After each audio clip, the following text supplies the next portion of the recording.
Imagine giving birth without hospitals, doctors, or even proper shelter. Yet somehow, humanity survived for millions of years.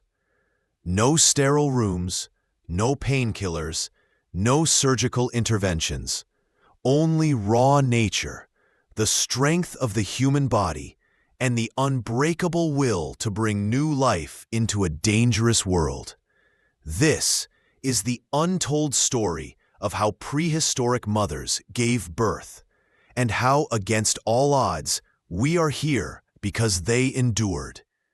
To understand how prehistoric mothers gave birth, we must first step into their world, a world so far removed from ours, it feels like another planet. The air is heavy with the scent of damp earth and wood smoke. Towering trees cast deep shadows over a carpet of ferns. Somewhere in the distance, the roar of a big cat echoes through the valley. There are no cities, no roads, no safety nets, only endless wilderness and the fragile lives of the people who call it home. The prehistoric Earth was a dangerous place. It wasn't just the cold winters or the blistering summers. It was the constant uncertainty that any moment the weather could turn, a predator could appear, or food sources could vanish. For early humans, survival meant adapting, moving, and relying on each other in small, tightly knit bands. These were nomadic tribes, never staying in one place for too long. They followed the herds, the seasons, and the rivers, always searching for the next source of food and water. Their shelters were simple: caves when nature offered them, or makeshift huts built from branches, animal hides, and grass. At night, a flicker of firelight was both comfort and protection, a fragile circle of warmth in an ocean of darkness. But for women, especially those carrying new life, this world was more than dangerous. It was unforgiving. Pregnancy in prehistoric times was not a private, controlled event. It happened in the open, under the constant gaze of nature. Predators could smell blood from miles away, and the cries of labor could carry far through the forest. Giving birth was not just a moment of creation, it was a moment of vulnerability. Life expectancy was painfully short. Many people didn't live past 30, and for women, childbirth was one of the most common causes of death. A young mother might be giving birth to her first child at 15, already carrying the weight of survival on her shoulders. And if she survived, she would likely face the same dangers again and again. To protect themselves, prehistoric mothers often gave birth in hidden, secure places. Deep in the belly of a cave, where shadows swallowed the sound. In a sheltered bend of the forest, surrounded by trusted members of the tribe. Sometimes, older women formed a living wall around the mother, facing outward, their eyes scanning the dark for signs of danger, while the miracle of life unfolded behind them. There were no hospitals, no sterile instruments, and no trained doctors. Only instinct, experience, and the wisdom passed down through generations. Every birth was a battle against the odds, and every child who survived was a victory, not just for the mother, but for the entire tribe. Because in those days, every new life was more than a child. It was the tribe's future, and the tribe knew, without its women, there would be no tomorrow. In our modern world, the news of pregnancy often begins with a small plastic test, a phone call to a doctor, and a plan for the months ahead. But for a prehistoric mother, there was no test, only the rhythms of her own body, the subtle signs of change, and the quiet knowing passed down from generations before her. She knew she was carrying life when her bleeding stopped, when her belly began to swell, when her energy shifted. There were no calendars to mark weeks, no ultrasounds to reveal the growing child within. She simply counted the moons and listened to her body's whispers, the heaviness in her legs, the flutter in her belly, the tenderness in her chest. In those early months, there was no rest. A pregnant woman still had to walk for miles, gather fruits, dig for roots, and sometimes help process the hunt. Every step carried risk: a fall, a twisted ankle, an attack from a wild animal. And yet life continued. Survival allowed no pause. Food was the greatest medicine, but also the greatest challenge. Prehistoric diets were unpredictable, tied to the seasons and the success of the hunt. In summer, she might feast on berries, nuts, fish, and fresh meat. In winter, her meals might be smaller: dried roots, preserved meat, whatever the hunters could find. The survival of her child depended on the richness of her food, but famine was a constant shadow. The tribe knew the value of a pregnant woman. She was treated with a quiet respect, a living vessel of the future. As her belly grew, her workload might be eased, not out of luxury, but necessity, because her survival meant the survival of them all. The older women became her protectors, guiding her with the knowledge of countless births before her. Medicine, as we know it today, did not exist, but nature's pharmacy was all around. Leaves to ease swelling, roots to calm nausea, herbs to strengthen the body for labor. The knowledge of these plants was carried in the minds of the tribe's elders, passed like sacred treasure from one generation to the next. Yet danger lingered: infection, malnutrition, injury. Each could claim a mother or her unborn child without warning. And so, even before birth, pregnancy was a time of quiet courage. She was not just growing a child, she was carrying hope itself. And as the moons passed and the day of birth drew closer, the tribe began to prepare for the moment that would test her strength, her endurance, and the will of the human spirit. The moons have passed. Her belly is heavy now. Every step feels slower, her breath shorter. The time is near. Long before contractions start, the women around her know. They see it in the way she walks, the way her hands rest more often on her stomach, the way her eyes seem fixed on something far away. The oldest women, the ones who have seen more births than they can count, start to whisper to one another. They begin collecting what they will need. A safe place is chosen first. Not just anywhere. It must be hidden from predators, shielded from the wind, and warm enough to keep a newborn alive through its first fragile hours. If the tribe is near a cave, they choose the deepest, driest chamber. If in the open, they weave a shelter from branches and furs, its entrance narrow to keep danger out. Then the tools: sharp flakes of flint for cutting the umbilical cord, strips of clean animal hide for tying it, and soft moss or animal skins for bedding. Stones are heated in the fire and placed in a shallow pit to warm water, not for bathing, but for washing the baby and cleaning the mother's body once the ordeal is over. Herbal preparations are made quietly. Bitter leaves to help stop bleeding, roots to dull pain, and scented herbs to calm the mind. None of this is written. It lives only in memory, in the steady hands of women who have been both mothers and midwives. In the days just before birth, the pregnant woman is watched constantly. No one lets her wander far. Her food is softer, easier to eat.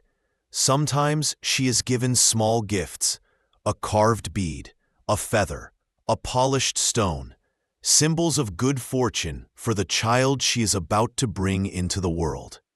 When her time comes, she will not be alone. The older women will be there, and sometimes a sister or close friend. The men of the tribe will keep their distance, guarding the perimeter, ready to protect against predators or unwanted eyes. Birth is sacred, and it is women's work.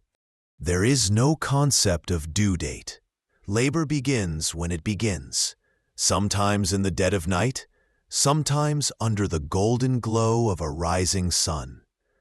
The first pains are felt as waves in her lower belly, building in strength. The midwives know, once those waves come, the journey cannot be stopped. They guide her to the birthing place. The air inside is warm and smells faintly of smoke and earth.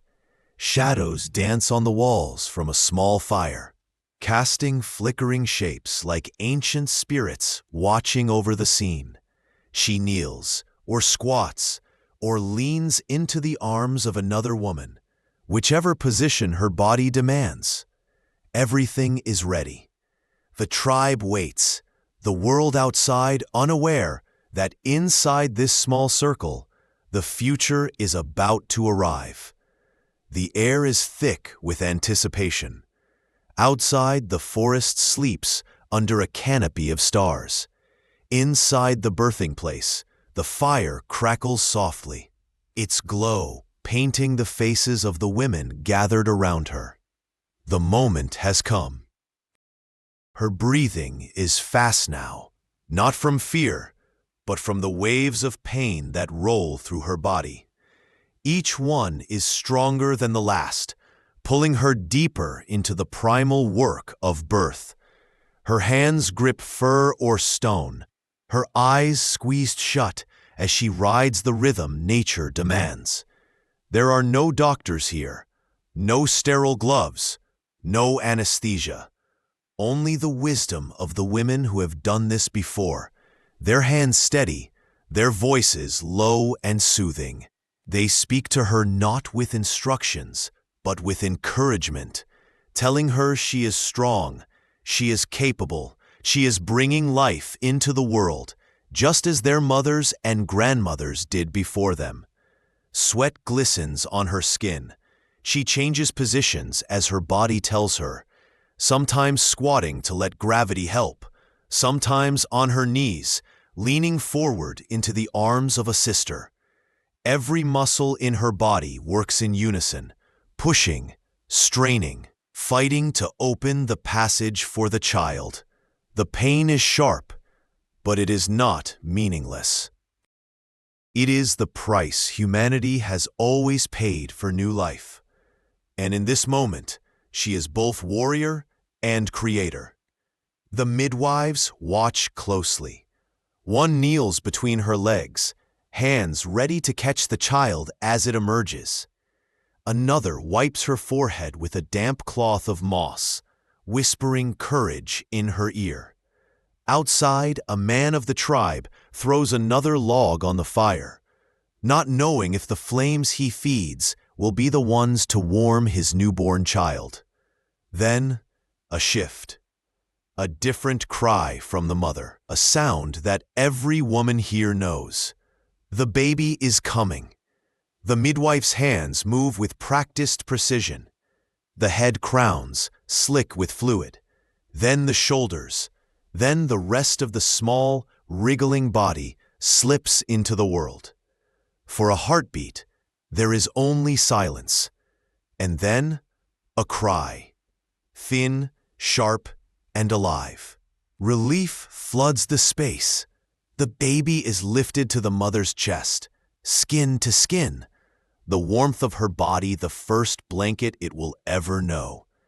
The umbilical cord still pulses, connecting two lives for just a few moments longer. When it stills, a sharpened flint cuts it clean, and a strip of hide ties it closed. The women laugh softly now, their voices breaking the tension of the night. But the work is not over. The afterbirth must still come, and the mother must be watched closely for bleeding. Yet in the glow of the firelight, all eyes are drawn to the tiny new life breathing against its mother's skin. Tonight the tribe is stronger by one, and in the great unbroken chain of humanity, another link has been forged. The night of birth has passed. The fire burns low, the air heavy with the scent of smoke, blood, and earth. In the soft darkness, two heartbeats now fill the space where once there was only one. The mother lies wrapped in furs, her body still aching from the battle it has fought. Beside her, the newborn sleeps, curled into a tiny ball, its skin still wrinkled from the warmth of the womb. There are no cribs, no swaddles, no hospital bassinets. The safest place in the world is the curve of its mother's arm. In these first days, the bond between them is unbreakable. The baby's cries are soft at first, but the mother responds instantly, instinct guiding her before thought. She knows when it is hungry, when it is cold, when it simply needs the comfort of her heartbeat. Feeding begins within moments of birth. There are no bottles, no formula, only the mother's milk, thick with the first nourishment called colostrum. This golden liquid is nature's medicine, filled with everything the newborn needs to survive its fragile beginnings. The older women of the tribe tend to her, bringing water, food, and herbs. They massage her legs to help blood flow, place warm stones against her belly to ease pain, and keep the fire alive through the coldest hours. She is not left alone, not in these dangerous first days when fever or bleeding could take her life. Outside, the men of the tribe continue to hunt and gather, their movements now carrying a new urgency. A child has been born. More food must be found. More shelter built. The survival of one small life becomes the silent responsibility of them all. The baby never leaves its mother's side. In the day, it is tied to her chest or back with soft animal hide, listening to the rhythm of her steps and the sound of her voice. At night, it sleeps against her skin, warmed by the shared heat of their bodies. But danger is never far. The cry of a baby can attract predators, wolves, big cats, even scavenging hyenas. The tribe stays close, their fires burning, their spears ready. New life is fragile, and the wilderness is unforgiving. As the days pass, the mother regains her strength. Her belly begins to shrink, the pain in her hips and back fades, and her laughter returns. A newborn's eyes open wider. Its fists clench with more strength. Its cries grow louder. A sign of life. A sign of survival. In the evenings, as the tribe gathers around the fire, the baby is passed gently from hand to hand. Elders trace the shape of its face. Hunters smile quietly. Children reach out to touch its tiny fingers. In those moments, everyone remembers. This is why they endure hunger, cold, and danger. This is why they fight to live another day. And so, life begins. As it always has, with the courage of a mother, the knowledge of her people, and the fragile cry of a newborn in the night. From the first cries in a Stone Age cave to the bright lights of modern delivery rooms, the act of giving birth has remained one of the most dangerous and most powerful moments in human life. The mother in our story will never know the world her descendants will inherit. She will never see hospitals, hear the beep of heart monitors, or watch a doctor deliver a child by surgery. Yet, the courage she showed, the pain she endured, the love she gave, these are the same forces that carry us here today. For millions of years, human mothers gave birth without the help of modern medicine. Every birth was a gamble, a dangerous crossing between life and death. And yet, through every age, mothers have risked everything for the survival of their children. The tools may have changed, but the essence remains the same. The squatting mother of the prehistoric plains is not so different from the woman gripping the hospital bed rail today. Both are warriors at the threshold between worlds. In caves, forests, deserts, and icy tundras, birth has shaped us. It has determined who lived, who thrived, and who carried our story forward. Without those who endured it, humanity would have ended long before it began. And though science has made childbirth safer for many, in some places it is still as dangerous as it was thousands of years ago. The ancient instincts to gather, to protect, to comfort, to fight for life are still with us. When we look into the eyes of a newborn today, we are looking into the same mystery that our ancestors saw. We were seeing the continuation of an unbroken chain stretching back to the dawn of time. So, the next time you hear the cry of a newborn, remember the countless mothers who gave birth in the dark, in the cold, in the wild. Remember the hands that caught the first breath. Remember the firelight, the smell of earth, the pounding of two hearts becoming one. Because in the story of humanity, birth is not just the beginning of a life. It is the heartbeat of our survival.